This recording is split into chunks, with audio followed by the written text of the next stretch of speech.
আল্লাহ তুমি আমার তুলে নিলে আমার ছেলে আমরা তো বুঝি তাহলে তো বাপ রে, আমার দাদা ছিল তো তা তো আমার একটা হাত হারালেও দুঃখ ছিল না, পা হারালেও দুঃখ ছিল না। যদি আমার ছেলেটা বাইসে দেখতো, আল্লাহ তুমি এমনই কাজ করলা যা আমি মানতে পারছি। তোমরা সবাই কানতে পারো, মেয়ে মানুষ, আমরা পুরুষ মানুষ কানতে পারি। আমার বুকটা ফাটি যায়, আমার বুকটা ফাটি যায়। কাক দেখাবো এক আল্লাহ ছাড়া কেউ জানে না। ঘরে এসেছিল নববধূ, বাড়ি জুড়ে ছিল সাজসজ্জা আর বিয়ের আনন্দ, কিন্তু সেই আনন্দ মুহূর্তেই পরিণত হয়েছে বিষাদে। বাসর রাতেই বিদ্যুতায়িত হয়ে মারা গেছেন বর। নববধূকে বাড়ি আনার কয়েক ঘন্টার ব্যবধানে বিয়ের বাড়ির আনন্দ পরিণত হলো কান্না আর আহাজারিতে। একসাথে দুইটি ফ্যামিলি ধ্বংস করে দিল আল্লাহ। আল্লাহ বিপদ দিল, আমার পুরো একার পুরি দিত, আর একজনের পুরো ধ্বংস করে দিল। কি জবাব দেবো? জবাব দেওয়ার কোনো ভাষা নাই। বৌমা খালি খোঁজ করে, আব্বা আপনার ছেলেটা কি দেন, আপনার ছেলেটা কি দেন।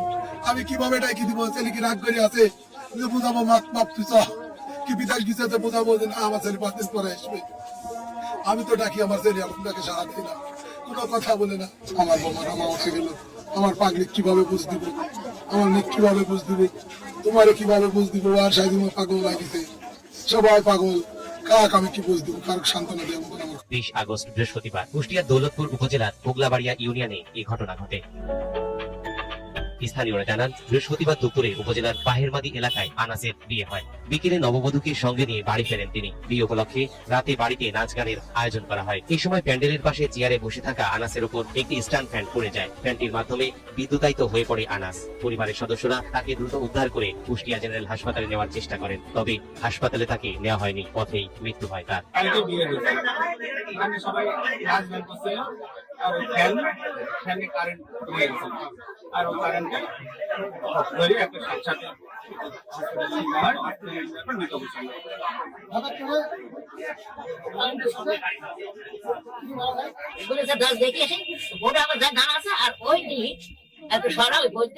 বাতাসটা দিতে ফ্যানের বাতাস, আর ফ্যানের ফ্যান কারেন্ট জানে না, আর হাতে যে কারণ সাথে পড়ে গেছে গায়ের পর।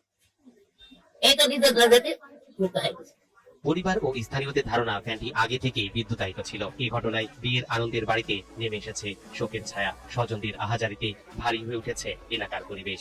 যে অনুষ্ঠানে থাকার কথা, অনেক মানুষের আয়োজন, এখানে অনুষ্ঠানে খাওয়া, সেই অনুষ্ঠানে মনে করেন তার লাশ।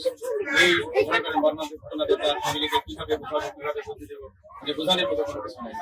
নাচের জন্য মেয়েরা আসছিল, বোমা সহ দিচ্ছে, যার পরে প্রচন্ড গরমের কারণে ওনাকে বাতাস দেওয়ার জন্য বা তার মা ছিল, বাতাসের জন্য ফ্যানটা একটু সাইড করা ছিল, ফ্যানটা ঘুরাইছে। ঘুরাইতে গিয়ে আপনার তারের উপরে পা উঠছে, তারটা লিখছিল আর কি, পাউটা করে ওই ফ্যান সহ উনি পুরো পড়ে গেছে। তখন ওখানে অনেক লোকজন ছিল, সবাই মিলে ধরে আমরা উঠেছি। গায়ে সঙ্গে সঙ্গে আমাদের প্রাইভেট ছিল, এখানে প্রাইভেটে করে নিয়ে গেছে। আসলে আজকে সবার আশা কথা ছিল এখানে দাওয়াত থাকে, আনন্দ করতে, উল্লাস করতে, কিন্তু এটা শোকের কাতর হয়ে গেল। আমরা সবাই মর্মান্তিক।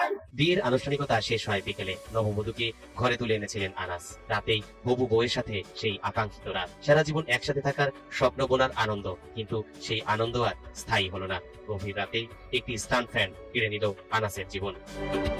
আর এতেই বিয়ের রাতেই বিধবা হলেন নববধূ সায়রা খাতুন।